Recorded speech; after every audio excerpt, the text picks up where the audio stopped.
This video, I'm going to show you how to refill your grease pot in the CS4. Same thing as the 5K1s, 5K2 compressors. First thing you're going to find, the grease pot's up on top here. Just simply unscrew it. Now when you get this thing taken off, there's a rubber gasket. It's down inside here, sometimes it comes out, you can dig it out, there's really no reason to. But on a new compressor especially, you'll see your grease pot's going to look like this. That is very normal. So when these are running, they're constantly sucking grease in. So you don't want to keep this thing completely leveled off all the time because it's going to suck in way too much grease. And here's what the little gasket looks like. It's tiny. And in the middle of that, which you can't even see, is a very tiny hole. The reason for that small hole is we don't want too much grease going into your compressor. Too much grease plugs everything up, creates more problems than it fixes. So the number one thing is not too much grease, and you're only going to be redoing this thing every 8, maybe 10 hours. More is not better on these things, honestly. That is, like I said, that's the number one problem I find with them is people put too much grease in this compressor and then they have problems with them.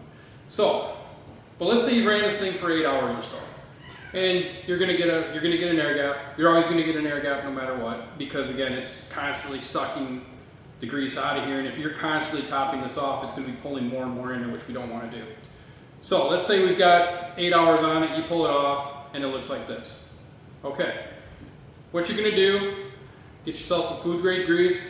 I've got some here in a syringe, and just fill this thing completely back up. Just like that. I usually just kind of level it off with my thumb. Now the way this thing works, it's got the screw on the top. So when this thing is installed, you see this small screw. Now the more you turn this, it's going to push the grease out really slow. So when you're running the compressor every 8 hours, give or take, you're going to turn this thing one complete turn, which doesn't look like it moves much grease, but in reality it is. And again, there's a very tiny hole, and the reason is we don't want a whole lot of grease going into the compressor. So let's say you've used this thing quite a bit, you haven't refilled it. There's going to be an aluminum little plunger that's going to be almost to the end. Just back it back off. Back it all the way back down. Even now you can see it's pulling the grease back as I'm doing it. So once you got that set, fill this up, level it off with your finger, and then you just put it back on. Make sure the threads don't strip, don't cross thread it because it is aluminum and aluminum. It'd be easy to do if you got it crooked. Tighten it down. Then what I usually do, give it a couple turns, and you'll feel a tiny bit of resistance. So you feel a small amount of resistance, stop, and you're done. And that's all there is to maintenance on this grease pot. Don't make it more complicated than it is. This is a very simple thing to use.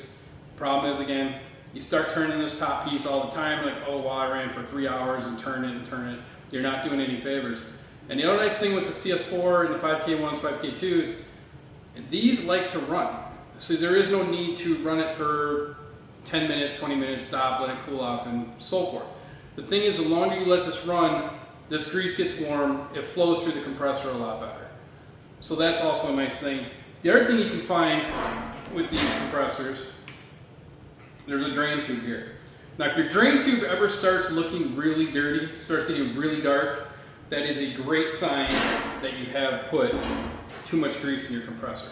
And if it's going to slow down, there is a water wash method we could do. I'll probably make a video of that later. And these do not work like a car, so you can't hydrolock it like a car. A lot of people get in that argument like, oh, you don't want to put water in it, you're going to hydrolock it. That's not going to happen with these. That's not how these compressors operate. You can flush out old grease with warm water in these compressors, and it does work. It's a very simple fix that you can do at home if for some reason you've gotten carried away in the past and like, man, now it's running slow. There is a method to clean that up without dismantling the entire compressor. If you have to get into dismantling the entire compressor, that's a whole nother ballgame that we can get into someday. But let's just keep it simple and not overgrease the compressor and just fill it like I just showed you. You're always gonna have that little air pocket in there, no big deal. It's normal. And just top it off after 8 hours, 10 hours, whatever you want to run. Honestly, my compressor, I run mine 15 to 18 hours before I even think about touching it. And I've never had a problem. I've had my compressor, I've been running my CS4 for about 2.5 years at this point when I'm making this video. So, and it's never been apart. I've never had to take it apart. But that's how you do the grease pot. And simple, easy. The key thing is, when you do fill it, make sure you buy a food grade grease. If you're putting something else in there, this thing generates a lot of heat, and if it has any petroleum whatsoever, it's gonna burn them seals in there really quick, and then you're not gonna have anything. So just make sure it's a food grade grease, back the top off, put it in there, you're fine. Again, you're gonna see this little black rubber thing in there, and odds are you're not gonna see a hole, but trust me, it's there, and it's very tiny. So don't go poking it, making it bigger, thinking you can't see it, but it's definitely there. So anyway, any questions, let me know. But otherwise, pretty straightforward, easy thing to do, easy thing to maintain. Have a good one.